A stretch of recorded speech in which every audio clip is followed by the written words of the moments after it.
Real time digital payment में से 40% भागीदारी भारत की है। हेलो फ्रेंड्स, मैं हूं गौरव ठाकुर और जैसे कि आपने सुना, पूरे दुनिया के total real time digital transactions में से करीब 40% अकेले इंडिया में ही होते हैं। And now what's interesting is that currently इन्हीं रियल टाइम पेमेंट्स को फैसिलिटेट करने वाला हमारा यूपीआई अब ओमान, यूएई, बहरीन, कतर और ऐसे ही 35 से 40 देशों में भी घुसने के बाद अब फाइनली इस गल्फ रीजन के मेजर प्लेयर सऊदी अरेबिया में भी एंटर करने वाला है। और एक्सपर्ट्स का तो यह भी दावा है कि वो बहुत ही जल्द यूएस डोमिनेटेड स्विफ्ट सिस्टम को भी रिप्लेस कर देगा। And now this is huge, क्योंकि अब जब इन देशों से लोग इंडिया में पैसे भेजेंगे तब हर साल इंडिया करीब 8 से 10 बिलियन डॉलर्स अपने बचाएगा। और बाय द वे, ये इतना पैसा है कि पाकिस्तान को आईएमएफ से बेल आउट पैकेज भी इससे कम मिलता है। और वेल फ्रेंड्स, मैं ऐसा इसीलिए कह रहा हूं क्योंकि इंडिया के मेजर एनआरआईज इन गल्फ कंट्रीज में ही बसते हैं और वहां की टोटल पॉपुलेशन यानी 58.2 मिलियन में से सिर्फ इंडियंस ही करीब 13.4 मिलियन है। इसका मतलब वहां पर हर 4 लोगों में एक इंडियन है। और ऐसे में क्या आपको पता है, इंडिया में आने वाले टोटल रेमिटेंस में से करीब 65% रेमिटेंस अकेले इन गल्फ कंट्रीज से ही आता है। लेकिन यूपीआई के आने के पहले इन एनआरआईज के पास पैसे भेजने के लिए यूजुअली बस 2 ही तरीके हुआ करते थे। पहला तरीका क्लासिकल कन्वेंशनल बैंक मेथड, जिसमें वीजा, मास्टर कार्ड और वेस्टर्न यूनियन जैसी कार्ड कंपनीज के मीडिएशन की वजह से सऊदी के बैंक्स करीब 6% का तगड़ा ट्रांजैक्शन फीस चार्ज किया करते। और दूसरा तरीका जो एनआरआईज के पास है वो है एजेंट्स, लेकिन उसमें भी कई एजेंट्स जैसे आपको पता है चार्ज करते हैं। सो अंदाजन एवरेज चार्ज कुछ 10% है, यानी कि आप वहां पर साल भर में जितना भी कमाते हो उसमें से रफली आपको 1 महीने की सैलरी तो सिर्फ ट्रांजैक्शन चार्ज के रूप में ही भरना पड़ेगा। और इसी लूपहोल के वजह से होने वाले लॉसेस को रिकवर करने के लिए इंडिया ने सऊदी में यूपीआई को इंट्रोड्यूस करके एक मास्टर मूव खेला है। यूपीआई को लाकर हमने मेजरली 2 जगहों पर चेंजेस लाए। पहला है चार्जेस, जहां पर कार्ड सिस्टम डोमिनेटेड बैंक्स और एजेंट्स इतने हेफ्टी चार्जेस लगा रहे थे, वहीं पर अब यूपीआई से ट्रांजैक्शन करने पर सिर्फ 132.67 की नॉमिनल फीस प्लस अमाउंट का सिर्फ 2.04% ही अप्लाई होगा। इससे बिजनेसेस के पास ऑब्वियसली काफी पैसे बचेंगे। अब यहां पर दूसरा है टाइम। बैंक्स और एजेंट्स ज्यादा पैसे तो ले ही लेते थे, लेकिन उन्हें टाइम भी उतना ही ज्यादा लगता था, ऑलमोस्ट 1 दिन से ज्यादा का समय। बट अब यूपीआई आने से ये ट्रांजैक्शंस कुछ ही घंटों में पूरे भी हो जाएंगे। और तो और इन सारे फैसिलिटीज के साथ कैश लिमिट भी 2 लाख तक रखी गई है, यानी कि किसी भी इमरजेंसी में एनआरआईज अपने फैमिली या फ्रेंड्स को हेल्प भी कर पाएंगे। अब फ्रेंड्स देखो, यहां पर यूपीआई के थ्रू काम कैसे होता है ये समझना इंपॉर्टेंट है उसके बेनिफिट समझने के लिए। नंबर 1, सबसे पहले तो सेंडर क्यूआर स्कैन करके पैसे भेजता है। नंबर 2, जिसके बाद उस सेंडर का ऐप अपने पेमेंट सर्विस प्रोवाइडर के सर्वर पर सेंडर के क्रेडेंशियल्स को ऑथेंटिकेट करता है। इसके बाद नंबर 3, इस ट्रांजैक्शन डिटेल्स का कंफर्मेशन लेकर उस बैंक को कहता है कि सेंडर के अकाउंट से इतने इतने पैसे डिडक्ट कर दो।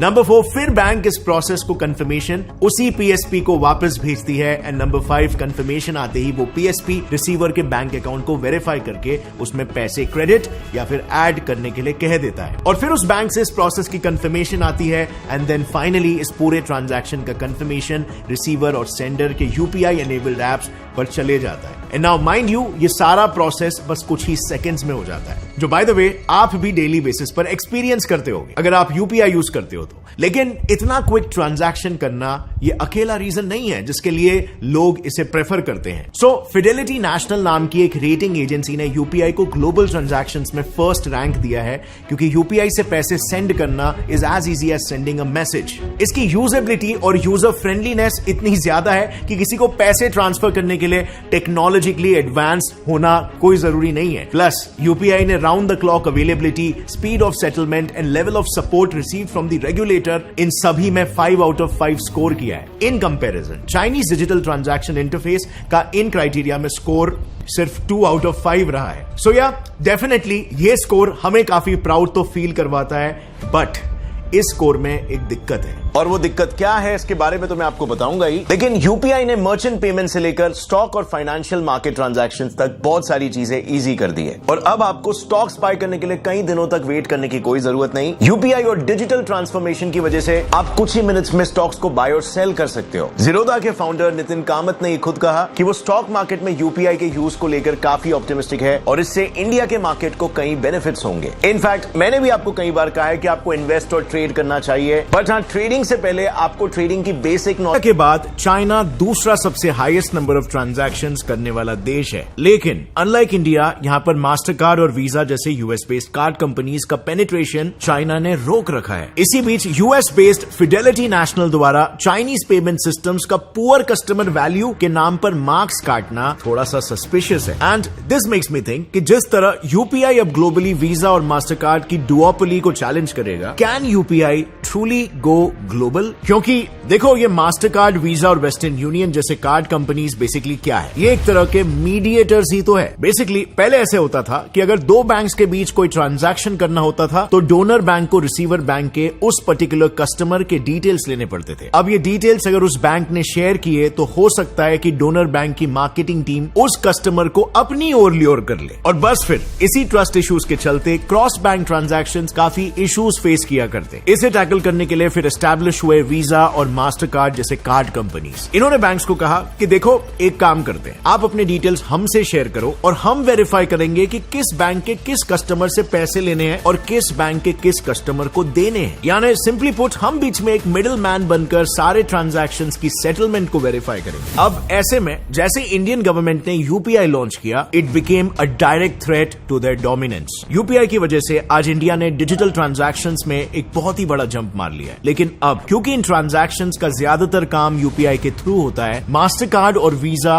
यूपीआई के शुरुआती समय से ही उसका भारी विरोध कर रहे थे। जैसे कि मैंने पहले कहा, ये दोनों ही कंपनीज मोस्टली ग्लोबल लेवल पर ट्रांजैक्शंस का सेटलमेंट करते हैं। बट देन अप्रैल 2012 में इन कंपनीज द्वारा हुए ग्लोबल सिक्योरिटी डेटाबेस लीक में करीब 1 करोड़ अकाउंट्स के क्रेडिट कार्ड इंफॉर्मेशन लीक हो गए थे। और अभी करंटली भी रशिया यूक्रेन वॉर की वजह से यूएसए ने रशिया में अपने वीजा और मास्टर कार्ड सर्विसेज को पूरी तरीके से बंद करवा दिया। सो इसे हम क्या समझे कि इन कंपनीज को यूएसए वेपन्स की तरह इस्तेमाल करेगा और एनी टाइम दूसरे कंट्रीज की इन पर डिपेंडेंसी को अपने फेवर में लेवरेज कर सकता है। सो ये बिल्कुल ही क्लियर था कि यूएसए के भरोसे पर पूरी तरीके से अपने बैंकिंग सिस्टम को बेस करना खतरे से खाली नहीं है। और इसीलिए सबसे पहले 2014 में गवर्नमेंट ऑफ इंडिया ने एक रूपे नाम का एक होममेड कार्ड प्रमोट करना शुरू कर दिया। ये कार्ड आपने भी देखा होगा, काफी फेमस हुआ था। आज के तारीख में भी काफी लोग इसे यूज करते हैं और ये इसीलिए जरूरी था क्योंकि आपको अगर पता होगा, यूपीआई के शुरुआती दिनों में यूपीआई से जुड़े एप्स को यूज करने के लिए आपको डेबिट या क्रेडिट कार्ड की जरूरत पड़ती थी। अब ऐसे में हर कोई वीजा या मास्टर कार्ड की ईयरली फीस को अफोर्ड नहीं कर सकता था। सो रूपे एक काफी सस्ता ऑल्टरनेटिव बन गया जिससे यूपीआई और ज्यादा लोगों तक पहुंच पाया। And this was very successful क्योंकि यूपीआई से पहले वीजा का इंडिया में मार्केट शेयर 60% था, मास्टर कार्ड का दूसरी तरफ 30% और अमेरिकन एक्सप्रेस का 8.5%। बट 2019 तक अब रूपे और यूपीआई का शेयर करीब 58% तक पहुंच गया है और अब कई लोगों के लिए उनका मोबाइल ही उनका वॉलेट बन गया है। इनफैक्ट सिर्फ इसी से ही गवर्नमेंट हर साल करीब 5,700 करोड़ रुपए बचाती है जो खराब नोट्स को रिप्लेस करने में खर्च होते हैं। अब इसके विरोध में वीजा ने अपनी होम कंट्री यूएस में इंडिया के अगेंस्ट कंप्लेन भी कर दिया। उनका कहना था कि इंडिया में सभी कंपनीज के लिए लेवल प्लेइंग फील्ड इक्वल नहीं है। इंडिया में वहां की गवर्नमेंट अपने सिस्टम को बहुत ज्यादा सपोर्ट कर रही है, पार्शियल हो रही है उसको लेकर। अब तो गाइस, ये था वीडियो, मजा आ गया वीडियो देख के। और ये हमने वीडियो एक देखी थी, एक पाकिस्तानी बंदा ना इंडिया से आया था विजिट करके, उसने बताया था कि इंडिया पूरा डिजिटल हो चुका है, हर इवन की नारियल बेचने वाला भी आदमी ऑनलाइन पेमेंट ले रहा है। तो ये सुनकर हमारे लिए काफी शॉकिंग था। और इससे पहले भी हमने काफी वीडियोस देखी थी जिसमें हमने देखा था कि यूपीआई जो है बहुत तेजी से आगे बढ़ रहा है और चाइना वाला आपको इस वीडियो में पता चला, लेकिन जो हमने देखी थी ना उसमें हमें पता चल गया था कि चाइना जो है सेकंड नंबर पर, इंडिया पहले पर है। इसलिए जो है सारी दुनिया चौंक रही है। और नो डाउट यूएसए को तो हमेशा होता ही है, उसको होता है कि हमारी चीज प्रमोट हो ना कि दूसरों की।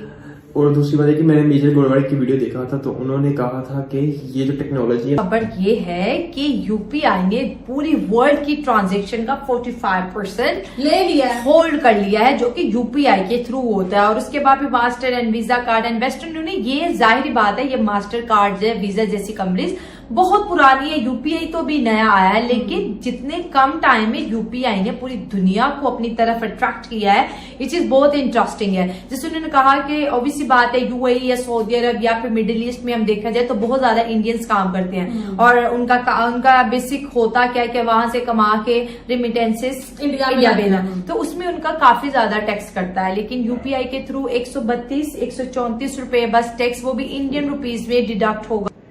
इसी के साथ हुई यार वीडियो खत्म। भाई 40 कंट्रीज अब यूपीआई यूज करने लग गई हैं। स्विफ्ट और वीजा कार्ड भी लाइक हम क्या जॉब छोड़ दें? बिल्कुल आप लोग मास्टर जॉब कार्ड छोड़ और जो है ना दो। वीजा। आप लोगों को अब कोई जरूरत नहीं है मतलब जॉब करने की। अच्छा कितनी दादागिरी है कि उनको धमकाते रहे देखो, गवर्नमेंट इंडोनेशिया को धमकाया लेकिन हाँ। इंडिया को तो घंटा भी अमेरिका नहीं धमका सकता यार, चलो इस बात से इंडोनेशिया तो आइडिया छोटा लगाओ मोटा ना। देश है, वो तो झिझक जाएगा, लेकिन इंडिया इंडिया है भाई, इंडिया ठंडा कर देगा। लेकिन इस बात से आइडिया लगाओ ना कि इंडिया ने पहले ही उनके जो है ना इरादे भांप लिए। इंडिया अपना इंडिया स्विफ्ट कोड से भी ऊपर लेवल पे चला यूपीआई जाएगा। इंडिया में 60% से ज्यादा मतलब ये ट्रांजैक्शन में 60% से ज्यादा यूज हो रहा है। पहले पैसा 60% वैसा होता कोई उनकी कम, हाँ। मतलब वैल्यू सारी गिर। আসলে আমরা একটা জিনিস দেখতে পারলাম যে ইউপিআই এর জন্য মানে ভারত কতটা জায়গায় যাবে, প্রায় মানে অনেকগুলো সেক্টর, কারণ ইউপিআই এর সাথে কিন্তু অনেক কিছু জড়িত, তাই না? এই জিনিসটা এই ট্রানজাকশন সিস্টেমের মাধ্যমে না, আসলে এটা যে এতগুলো রাষ্ট্রে চালু হইতেছে এটা কিন্তু ইন্ডিয়ার জন্য মানে বিশাল গর্বের একটা বিষয়, কারণ ইউপিআই এই সিস্টেমটাকে মানে মানে পুরো ওয়ার্ল্ড আর কি, পুরো ওয়ার্ল্ডই কিন্তু এটাকে স্বীকৃতি দিতেছে। এরকম না যে জাস্ট দুই একটা রাষ্ট্র বলতেছে এটা ভালো, হ্যাঁ এরকম কিন্তু না, পুরো ওয়ার্ল্ড স্বীকৃতি দিতেছে। এটা কিন্তু মানে অবাক করার একটা বিষয় যে এরকম একটা সিস্টেম যেটা আগে ছিল না, সেটা হচ্ছিল হঠাৎ করে এসে এরকম ভাবে জনপ্রিয় হয়ে গেল বিশ্ব দরবারে, যেটা কিন্তু আসলে মাইন্ড চেঞ্জ করে দিয়েছে। হ্যাঁ, মানুষের লেনদেনের ক্ষেত্রে আসলে সেটা মানুষের মাইন্ডটাই পুরো চেঞ্জ করে দিয়েছে ইউপিআই সিস্টেম। বিশেষ করে ইউপিআই 2.0 কথাটা যখন আমরা জানছি তখন জিনিসটা